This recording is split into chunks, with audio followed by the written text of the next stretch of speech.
酒店喺飯田橋同埋水道橋之間。如果你攞住行李嘅話，呢兩個車站行過去都有少少距離。如果 check in 嘅話呢，就可以上呢度嘅9樓。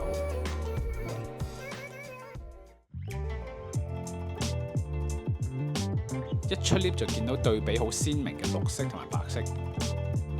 除咗喺中間個書櫃之外咧，呢度基本上都用落地玻璃包圍住，採光唔錯，同埋唔會覺得呢度太逼。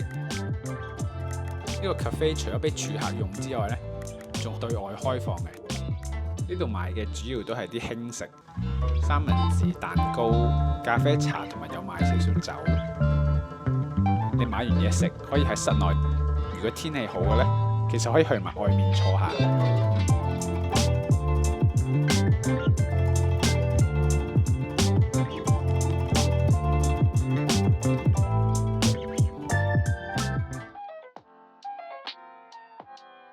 每一層嘅走廊都有唔同嘅顏色去襯翻，而今次我住呢一層呢，就藍色同埋白色，但係同房嘅顏色又唔係一樣嘅喎。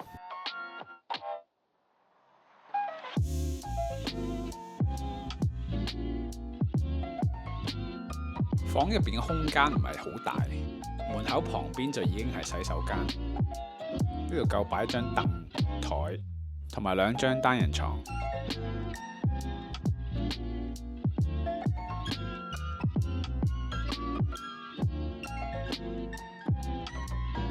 望完間房，我哋望一望洗手間。咁佢雖然係細，但係你要嘅嘢佢都盡量準備俾你，例如風筒、朗口杯、牙膏、牙刷。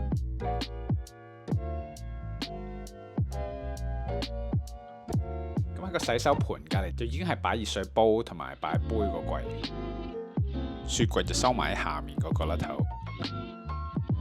旁邊張台都會夠擺你喺附近買翻嚟嘅生果，同你個 friend 一齊食。又唔使驚，淨係夠位坐一個人。呢度嘅電視已經可以睇 Netflix、YouTube， 就唔止睇 local 嘅電視台。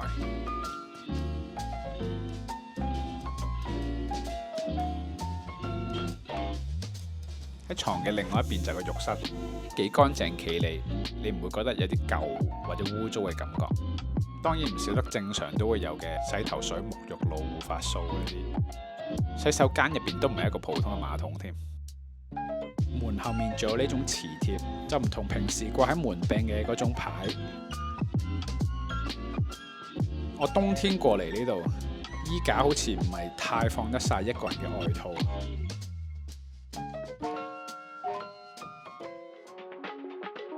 酒店喺2樓亦都有洗衣房俾住客用，入到嚟就黃色撞灰色。有洗衣機，有乾衣機，同埋用呢啲洗衣機仲一定要俾 cash 嘅添。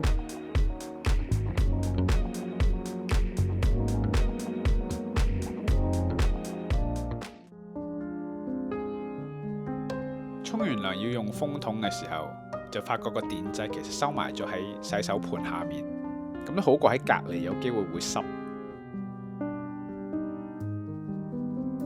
同埋因為酒店喺火車軌隔離，你會不時咁聽到火車經過，我就 OK 嘅，但係提醒一下你哋啫。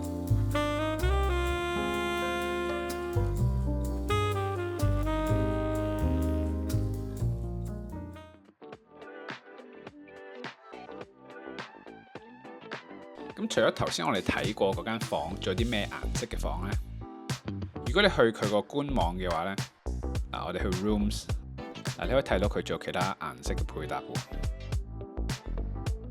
咁我一個人，咁我揀咗一間細嘅房啊。如果你哋人多，你可以揀一啲比較大少少嘅房。